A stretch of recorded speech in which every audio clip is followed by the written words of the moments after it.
Amém. A paz do Senhor Jesus, amada igreja. Quantos estão felizes por estar na presença do Senhor? Glória a Deus. Estou feliz também por estar aqui com vocês. Eu e minha família, Tainara, estamos muito felizes de estar aqui com vocês. Quero louvar a Deus, pastor Adilson. Sempre um prazer estar aqui, viu, pastor? Pastor Márcia, Deus abençoe vocês, toda a família. Estou vendo meus amigos aqui, passou feliz, é que enfim nos encontramos aqui feliz. Sempre é bom não combinar, porque dá certo. Missionária de aqui, Deus abençoe toda a família. Meus irmãos, o pastor Adilson esteve me falando sobre o tema dessa campanha, né, pastor? Que é valores inegociáveis até sexta. E Deus já começou a falar com vocês. E hoje ele vai falar de um valor inegociável muito especial, que é o valor da família. Eu peço que você abra a sua Bíblia em Josué, capítulo de número 24 e o versículo de número 14. Você pode abrir a sua Bíblia. É um texto bem conhecido da palavra de Deus. Josué, capítulo de número 24, versículo 14 e 15, nós vamos estar lendo.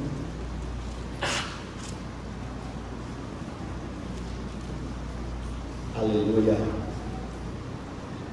Assim diz a palavra do Senhor: agora, pois, temei ao Senhor e servi-o com sinceridade e com verdade, e deitai fora os deuses aos quais serviram vossos pais além do rio e no Egito, e servi ao Senhor.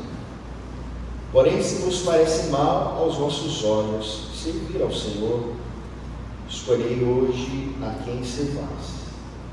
Se os deuses a quem serviram vossos pais estavam da além do rio, ou os deuses dos amorreus em cuja terra habitais, porém eu e a minha casa serviremos ao Senhor. Quem pode repetir isso? Eu e a minha casa serviremos ao Senhor. Aleluia. Essa é a palavra de Deus para nós hoje. Esse povo chegou na terra da promessa. Eles fizeram várias expedições militares. Eles estavam seguindo a ordem de Deus. E por essas expedições eles conquistaram quase toda a terra. Havia ainda mais para ser conquistado. E nisso Deus nos mostra. E o problema dele não é nunca com quem espera demais dele, é quem espera de menos. Deus tem sempre mais para nós. Mas então Josué faz essa declaração porque ele está bem ciente dos desafios que esse povo deve enfrentar. E ele fala essa frase emblemática que ressoa nos nossos corações essa noite: eu e a minha casa serviremos ao Senhor. O nosso Deus é um Deus que tem levado a humanidade de glória em glória, de fé em fé. E Ele tem feito essa humanidade florescer. Deus faz a humanidade florescer culturalmente. Esse é um primeiro destaque nessa palavra. É que Deus traz algo que nós chamamos de florescimento cultural. Quando o Evangelho, a mensagem de Deus, as doutrinas da Bíblia, a palavra de Deus alcança uma cultura, ela não faz aquilo que a gente chama de desertificar a cultura. Ela não torna aquela cultura um deserto. Ela não mata aquela cultura. Quem faz isso é a Sharia islâmica, é outros tipos de pensamento e coisas. Eles chegam ali e matam a cultura. É como se eles jogassem uma pá de cal sobre a cultura. Mas quando o Evangelho chega, a palavra de Deus chega, pastor Felício, aquela cultura nasce, renasce, floresce, cresce, se expande. ela dá glória a Deus, ela traz os seus tesouros a Deus. E quando você chega até o final de Apocalipse, o final da Bíblia, o que você vê? As nações trazendo as suas riquezas culturais a Deus, ao Rei dos Reis e Senhor Jesus Cristo. O Evangelho não matou nenhuma cultura até ali, ele enriqueceu as nações, ele prosperou os povos, e ali diz que eles estão trazendo os seus tesouros culturais, aquele que está sentado no trono para sempre. Eles estão trazendo os seus tesouros para o Senhor e Salvador Jesus Cristo. As portas estão abertas, a árvore é cura para as nações. Esse é o caminho do Evangelho. A cultura, o florescimento cultural é uma maneira de dominar a terra. Deus nos deu uma ordem: vocês devem dominar a terra, e dominar piedosamente, sabiamente, de maneira bíblica e para a glória de Deus. Nós dominamos a terra. Quando o homem domina a terra como coroa da criação de Deus, ele dá glória a Deus. E quando ele faz cultura, ele dá glória a Deus. O projeto inicial de Deus, na verdade, era que o Éden se estendesse até os limites desse mundo. Começou perto de uma montanha, havia 4 braços de rio, mas o propósito dele era que o jardim se expandisse até os confins da terra, a glória de Deus, as riquezas, o domínio de Adão e seus descendentes. O pecado tentou atrapalhar isso, mas mais tem Deus para dar do que o diabo para tomar. O nosso destino agora não é estender o paraíso só até o fim desse mundo, é estender o Éden até os limites desse universo, desse cosmos. Nós vamos levar a glória de Deus não só para esse universo, para os novos céus e a nova terra, onde habita a justiça. Nós vamos estender esse domínio. Só que em última instância, o florescimento cultural acontece porque existe uma coisa que a gente chama de família. A família é o nascedor da criatividade. Já viu que é assim?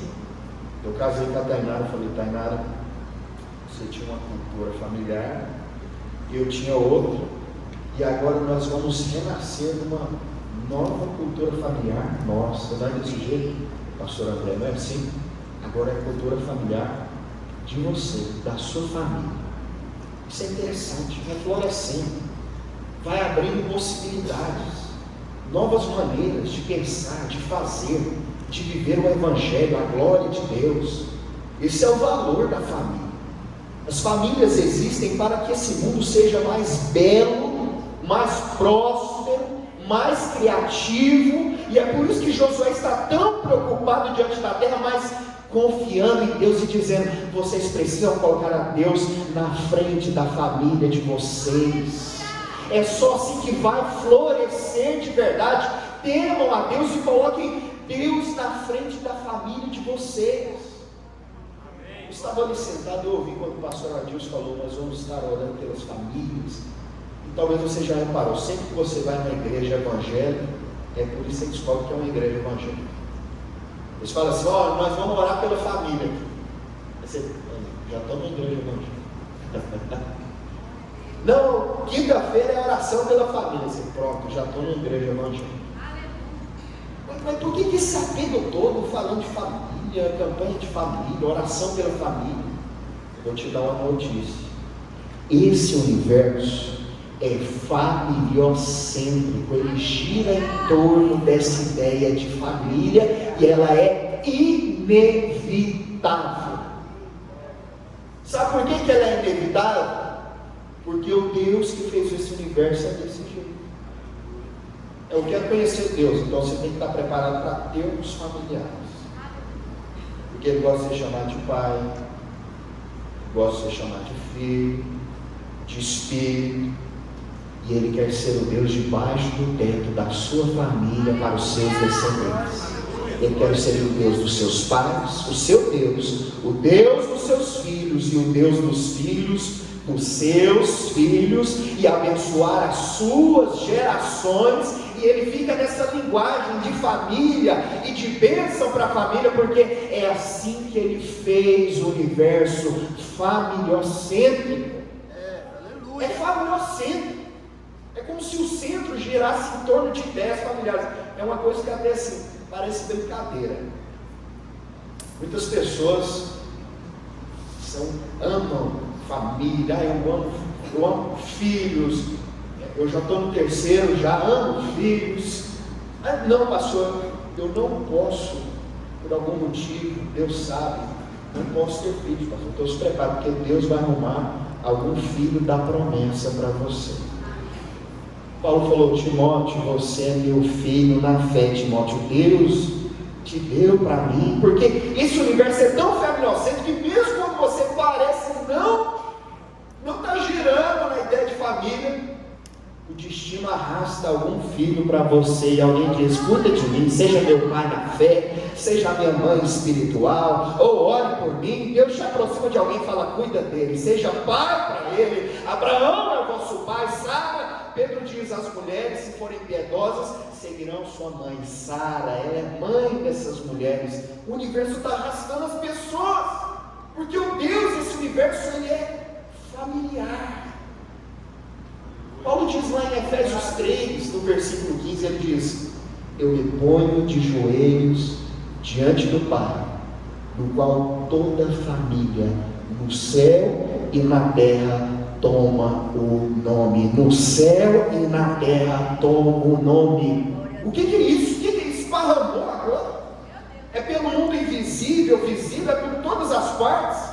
Melhor, naquele dia nós teremos uma nova compreensão ainda mais grande sobre o que é uma família. A nossa compreensão está sempre crescendo, é sempre assim, de glória em glória. Mas naquele dia não se casa, nem se dá em casamento. Algo mais profundo ainda vai acontecer na grande família de Deus, quando dominarmos todas as coisas e o reino de Jesus Cristo for entregue a Deus Pai. O reino dele vai ser entregue a Deus Pai. Ele será tudo em todos, e haverá uma grande família no banquete do Cordeiro para sempre. Glória a Deus. Aleluia. É por isso que Paulo está dizendo: eu sei disso, está dentro de mim. O universo é familiocêntrico.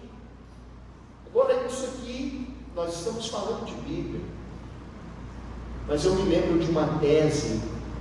Eu tenho lido esse livro, é de Carl Zimmermann. Ele escreveu um livro chamado Família e Civilização. Zimmermann, sociólogo de Harvard. Na década de 40 e 50 ele gastou algum tempo, mais de uma década, estudando a história da família. E Zimmermann, sociólogo ali, trabalhando como professor, chegou à seguinte conclusão sobre a história da família. É que quando ele começou a mapear a história das civilizações, ele descobriu essa questão familiocêntrica. Ele começou a perceber que as civilizações, elas iam se desintegrando, impérios iam ruindo, caindo. Aí ele queria saber onde começou. Mas onde que começou essa ruína? Onde que começou isso aqui tudo desabar? Aí ele foi investigando. Ele ficou décadas estudando a história da família. Ele chegou à seguinte conclusão: quando a família se desintegra, isso aí se reverte em toda a sociedade. Começa a haver instabilidade social, e não importa o quanto essa civilização se ache forte, imponente, potente, não importa, ela vai cair se a família cair. Por quê? Porque o universo é familiocêntrico. Ninguém pode escapar disso. Na época de Zimmermann, algumas teses dele foram muito impopulares, mas não tinha como. Ele estudou isso a fundo, ele era um sociólogo. Ele falou assim: uma das primeiras coisas que eu percebo para a desintegração da família, por exemplo, é quando o pai perde a sua autoridade paterna. Ele perde, então, o próximo passo é a delinquência juvenil. E aí depois tem outro passo, e nós vamos chegando a mais e mais e mais instabilidades, e aí só sobra escombros, entulhos e ruínas de uma civilização. Mas ele termina o livro dele dizendo: mas fora dessas ruínas pareça uma família forte. O pai tem autoridade em casa e é respeitado como homem. A mãe é a mãe, é respeitada como mulher, cuidadora e aquilo que ela é. E os filhos são fortes, saudáveis, e ali começa uma nova civilização, uma nova cultura, um novo reino, uma nova cidade. É ali que começa. A família é o nascedouro da cultura, da criatividade, todas essas coisas. É por isso que o valor da família é inegociável. Você não precisa ter dúvida. Qualquer cultura vai cair se a família cair.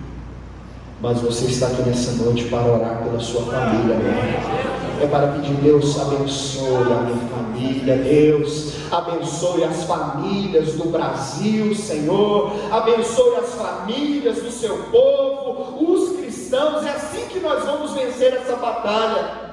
Não é só ganhando a cereja do bolo, é na sua casa. Você orou pelos seus filhos hoje, você se despediu ou abraçou a sua esposa. É ali que nós vamos vencer o gigante, é nas pequenas coisas.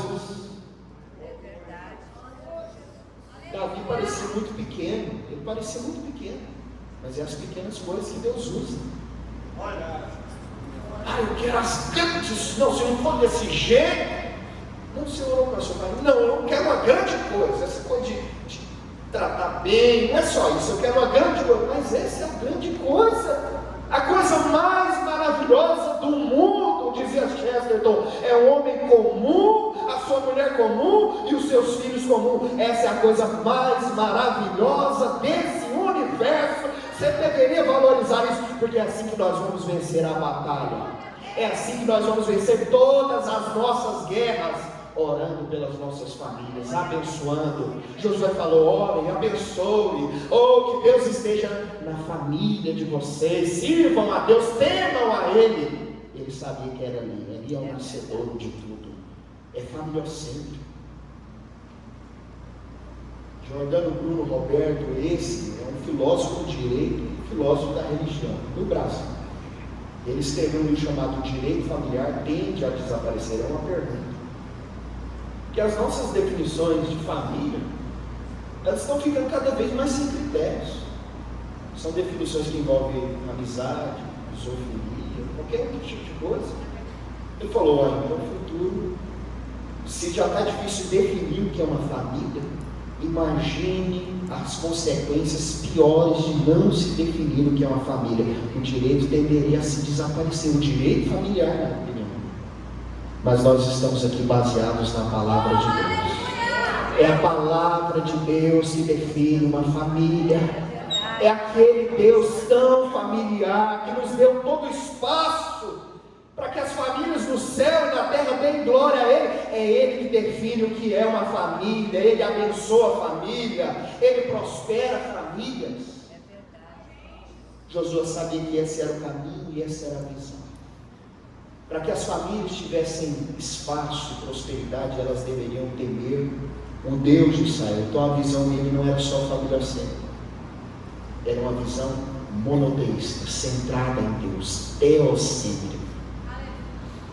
Quando a lei de Deus apareceu nesse mundo, o politeísmo já tinha dominado todas as nações e escravizado todos os povos, com muitas misérias. Porque o politeísmo leva a mais miséria. Na República Hebraica, o politeísmo foi proibido. Isso talvez um filósofo inesperado explique por quê. O nome dele é Platão. Quando ele escreveu o livro dele, A República, eu me lembro, nas aulas de filosofia, o professor dizia: tem que ler até o final. Aí eu li a hora que Platão falou: se um dia vocês tiverem uma república de verdade, pelo amor, estou parafraseando, não carreguem esses deuses para dentro dessa república. Não carreguem, porque eles são fonte de miséria e escassez e destruição. Porque quando eles olhavam para Zeus traindo Hera, Poseidon brigando com Hades, eles falaram: o que é isso aqui? Isso aqui é... O que é isso que está acontecendo? Qual que é a referência de Deus que esse povo tinha? Quando o egípcio via Osíris matando Horus, qual que é a referência de glória e sagrado que esse povo Eles viam ciúmes, traições, eles viam homens divinizados, às vezes até animais divinizados. Isso só gerava miséria, só gerava escravidão. Aí Deus tirou aquele povo da escravidão e lhes deu uma república de verdade, a república hebraica, e libertou eles. Pareceu algo incrível, maravilhoso demais. Quando nós temos um Deus, que é o Deus da Bíblia e o Deus verdadeiro, nós temos liberdade e justiça para todos. Glória a Deus. O politeísmo é fonte de todas as misérias. Porque o pior, quando você não acredita no único Deus verdadeiro, o pior disso é que você começa a acreditar em qualquer coisa. Esse é o pior. A gente está pensando que o pior é o ateísmo. Não, o pior não é o ateísmo. O pior é que quando você deixa de acreditar em Deus, você começa a acreditar em qualquer coisa. O homem é teimosamente religioso. Ele foi criado com a eternidade na alma. Diz Eclesiastes, Deus colocou a eternidade e ele não está satisfeito enquanto não encontrar a base dessa eternidade, o sentido. Então ele vai naquela falsa religião, no falso misticismo, ele vai no politeísmo, ele vai em qualquer coisa e ele não encontra, e aquilo traz miséria. Ele tenta organizar a sociedade pelo ídolo da justiça social, ou ele tenta organizar a sociedade pelo ídolo que ele inventou, pensando, não, esse ídolo vai resolver isso, ou vai mudar aquilo, e ele não consegue, porque o Deus que existe, ele não é só Deus do sol, Deus da lua, Deus da justiça, disso ou do mercado, ele é o Deus soberano sobre todas as coisas. Só ele não pode ser capturado por nada. Mas Moisés perguntou, Deus, me diga, como que eu vou falar que você é para o povo? Eu te comparo com o quê? Você quer me comparar? Então vamos fazer o seguinte, eu sou o que eu sou, eu me comparo comigo mesmo. Não tem uma referência no mundo para você me capturar e dizer, aqui dentro dessa caixinha está Deus e a nossa sociedade vai mudar isso aqui. Não, é servir o Deus verdadeiro, Ele está além de todas as coisas. É esse Deus que levou aquele povo. Eles estavam num lugar impossível de sobreviver. Josué estava lembrando disso. Nossa, é impossível a gente ter sobrevivido num deserto. Que Deus é esse que fez um projeto no meio do deserto? Pois é o Deus verdadeiro que faz um projeto no meio do deserto. E lá ele trouxe a estratégia do Sinai para eles. Ele disse, eu vou dar uma estratégia para as famílias de vocês vencerem. Eu vou dar uma estratégia para vocês conquistarem. Eu vou dar uma estratégia para vocês prosperarem. E ele começou a dizer as 10 palavras dele. As 10 palavras de Deus, os 10 mandamentos. Muitos economistas estudam isso. Gary North, que foi presidente do Instituto Mises dos Estados Unidos, ele disse, aquilo ali que aconteceu no Sinai foi uma estratégia de economia. Foi estratégia. Ele começou falando da unicidade dele, depois começou falando de trabalho e descanso, depois começou falando sobre não matar, e depois falou, não rouba. É só não roubar, é só não matar, não é assim? É só não roubar, só não matar, só servir a Deus, é assim que prospera. Nenhuma nação prospera com roubo e corrupção. Nenhuma nação pode prosperar. O socialismo é roubo legalizado, é latrocínio na alma, é institucionalizar redistribuição e cooptar a riqueza das pessoas. É impossível uma cultura vencer desse jeito, com roubo legalizado pelo governo. É impossível vencer com socialismo, comunismo, com essas coisas. Nós só podemos vencer com um trabalho piedoso para a glória de Deus. Nós podemos ser caridosos e podemos ajudar o nosso irmão, e a melhor alternativa social é emprego, é menos imposto, é menos roubo, menos corrupção. Essa foi a estratégia do Sinai, foi a estratégia do monte de Deus.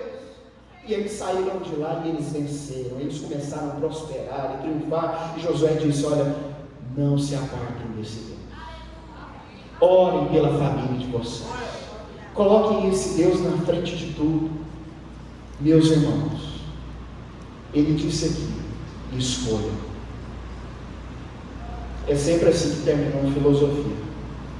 Você sempre vai vendo um buraco, fica maior, maior, você não encontra a resposta, e aí no fundo, toda filosofia e sistema de pensamento precisa escolher, precisa de fé. Então escolha nessa noite servir a Deus. Peço que você se coloque de pé agora nesse momento. Oh, aleluia. Eu quero orar nessa hora pela sua família. Eu quero que você mentalize onde está a sua casa, onde está a sua família. Talvez seu esposo, sua esposa está do lado de você. Segure na mão dele, segure na mão dela. Nós vamos orar nesse momento. A família é importante. Você realmente está na igreja que prega a Bíblia, porque ela fala de família. Deus se importa com isso. Deus não acha que isso é irrelevante. Ele criou o universo assim. Ele tornou as coisas assim inevitáveis. Ele sabe como a civilização cai. É quando nós desobedecemos Ele. Quando nós tentamos reverter a ordem cultural dele. Ele já tem o caminho para o florescimento, para a glória em glória, fé em fé. Ele tem o caminho para nós. Então vamos orar nessa noite. Porque é melhor obedecer do que sacrificar. É melhor amar a Deus nos nossos lares do que pagar mais caro.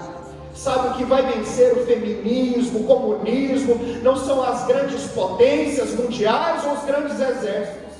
São os pais que respeitam as suas esposas e os seus filhos.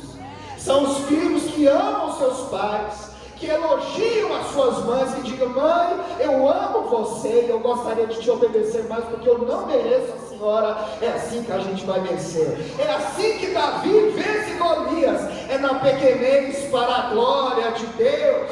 É na pequenez que exalta a Deus. Ou hoje nós vamos ter um culto familiar, ou hoje nós vamos orar antes de dormir, hoje nós vamos ler a Bíblia em família mais uma vez, porque Deus tem um plano para a sua família e para a sua casa.